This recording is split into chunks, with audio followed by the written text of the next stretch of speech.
Halo semua, salam dan bahagia. Perkenalkan nama saya Gladys Aprisia Mangore, peserta Jambore GTK tahun 2024 dari SMP Negeri 4 Manado. Berdiri. Siap. Beri salam. Selamat pagi, Bu Guru. Selamat pagi adik-adik, silakan duduk. Oke, baik, kita buka dengan doa dulu ya. Silakan Anissa. Baiklah teman-teman, sebelum kita akan memulaikan kegiatan kita pada pagi hari ini, mari kita awali dengan doa dan saya akan berdoa menurut agama saya yaitu Kristen Protestan. Mari kita bersatu dalam doa, kita berdoa. Amin. Terima kasih Anissa. Oke, baik, terima kasih Anissa sudah menuntun semuanya dalam doa untuk mulai pelajaran kita pada pagi hari ini.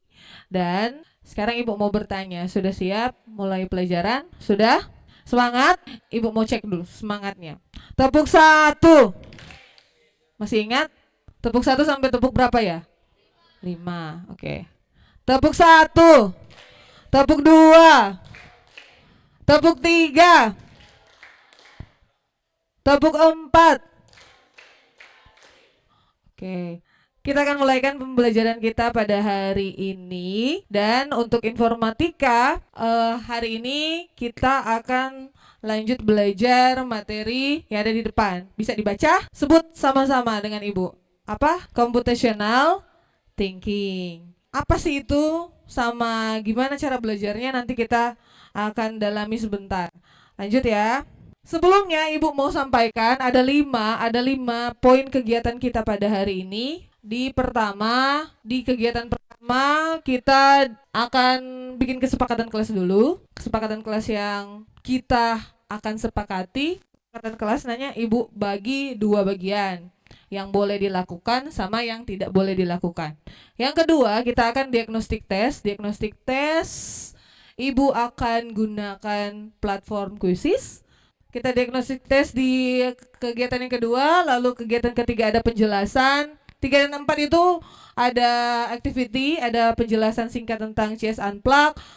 Keempat itu ada aktivitas apa nanti kita lihat sebentar. Dan kelima ada refleksi. Dan mari kita langsung mulai aja di kegiatan yang pertama, yaitu kesepakatan kelas. Kesepakatan kelas Ibu akan tekankan kembali di awal supaya nggak ada yang melanggar. Kalau kita bikin kesepakatan kelas di sini di awal pembelajaran, apapun yang kita sepakati setuju tidak bisa dilanggar. Kalau dilanggar apa?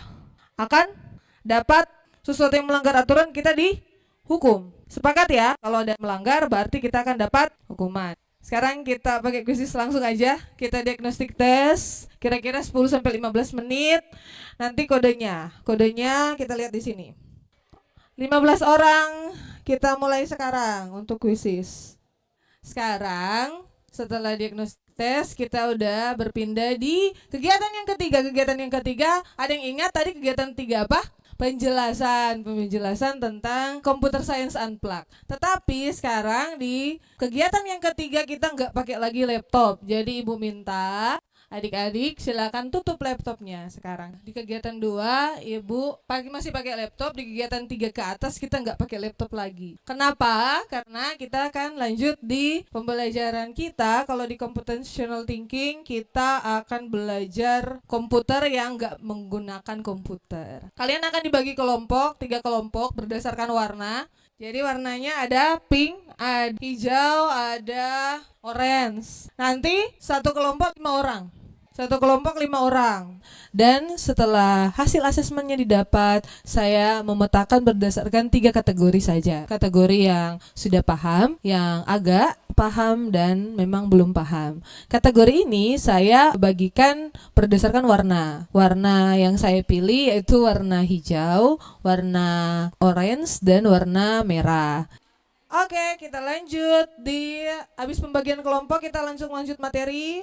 Inti kita yaitu tentang apa yang kita pelajari. Saat ini Ibu Guru akan menjelaskan sedikit aja. Sisanya kalian akan temukan di aktivitas kelompok sebentar. Computer Science Unplugged. Artinya apa? Iya, jadi relevansinya kalau istilah unplug itu ilmu komputer yang kita nggak memerlukan komputer, justru belajar komputer tetapi kita nggak pakai laptop, nggak pakai handphone, nggak pakai apapun yang berkaitan dengan komputer. Kita akan belajar hari ini cara berpikirnya. Jadi, Computer Science Unplugged itu mengajarkan ilmu komputer tanpa perlu kita gunakan komputer. Benefits of computational thinking. 4 tahapan computational thinking. Monggo dicatat dulu. Catat dulu baru hafal atau hafal dulu baru catat. Yang pertama ada decomposition. Tahapan yang pertama decomposition. Tahapan yang kedua pattern recognition. Tahapan yang ketiga abstraction. Tahapan yang keempat algorithm design. Pembelajaran diferensiasi proses yang saya terapkan di sini, TP-nya tetap sama tetapi dilakukan secara berjenjang. Berjenjangnya di sini saya dapatkan dari asesmen diagnostik yang akan saya lakukan di awal pembelajaran. Kelompok warna ini saya tidak menyebutkan kepada siswa untuk warnanya itu artinya mereka ada di kelompok yang mana. Saya cuma secara umum saya akan bagi sesuai warna saja. Dan di dalam pembagian kelompok itu, dalam mengerjakan aktivitasnya, kita mengevaluasi, dan LK yang saya buat itu disesuaikan dengan kelompok berdasarkan kemampuan akademik yang tadi sudah saya buat. Sederhana kalian akan bikin, tapi kelompoknya itu bikin ikatan ini sendiri ya. Contoh, ini timbangan saya. Menurut semampu saya bikin karetnya seperti ini. Nanti kalian sesuaikan. Kalau digantung seperti ini titik netralnya misalnya 0. Saya tandai. Berarti ini titik netralnya 0 yang ada di sini. Terus kalian akan dapat alat bantu kopi. Satu Nescafe beratnya, satu kopi beratnya 17,5. Jadi seperti itu. Tapi ukurannya di sini. Kalian akan ukur permen. Bukan ini. Ini ada hanya alat bantu saja. Untuk bikin apa? Untuk bikin skalanya. Patokan skalanya 17,5 ini. Usahakan itu timbangannya akurat. Oke? Jadi kalian akan pack permen, hasilnya itu akan ada packingan permen-permen senilai gram yang ditugaskan.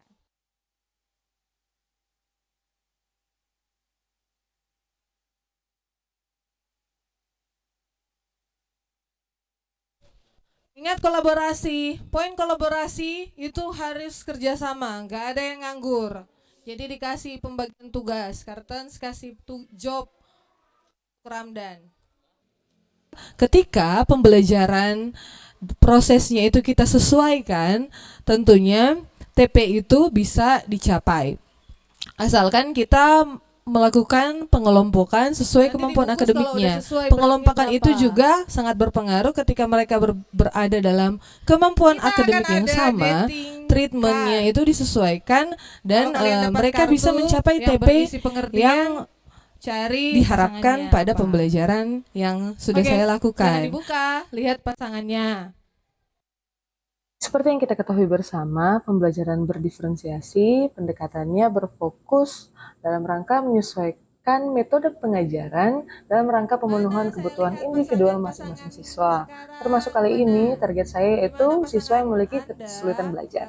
Dalam konteks siswa yang memiliki kesulitan belajar, pembelajaran diferensiasi ini tujuannya untuk menyediakan cara yang paling tepat untuk mereka dapat memahami materi sesuai dengan kemampuan dan gaya belajar masing-masing.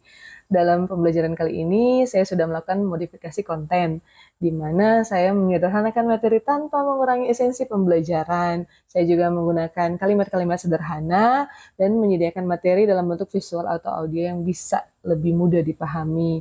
Cara penyampaiannya juga saya lakukan secara visual atau praktik langsung dibandingkan hanya dengan teks.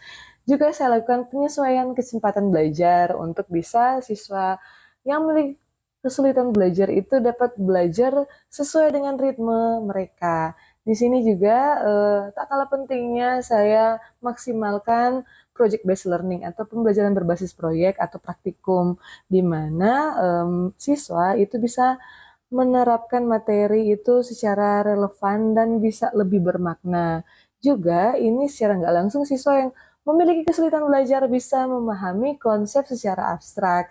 Tak lupa saya membagi kelompok kecil dan menerapkan pembelajaran kolaboratif agar siswa dapat saling membantu dan bisa saling memahami satu dengan yang lain dan bisa mendapatkan perhatian lebih personal dari guru. Dan tak kalah pentingnya itu tentunya penguatan positif dan dukungan emosional. Jadi siswa yang memiliki kesulitan belajar ini seringkali membutuhkan dorongan ekstra dalam hal kepercayaan dirinya mereka. Jadi penguatan positif dan umpan balik yang konstruktif dapat meningkatkan motivasi. Dalam hal penerapan strategi diferensiasi ini, siswa yang memiliki kesulitan belajar bisa lebih mudah dalam berpartisipasi dalam kelas agar bisa mencapai tujuan pembelajaran yang lebih baik sesuai dengan kebutuhan mereka.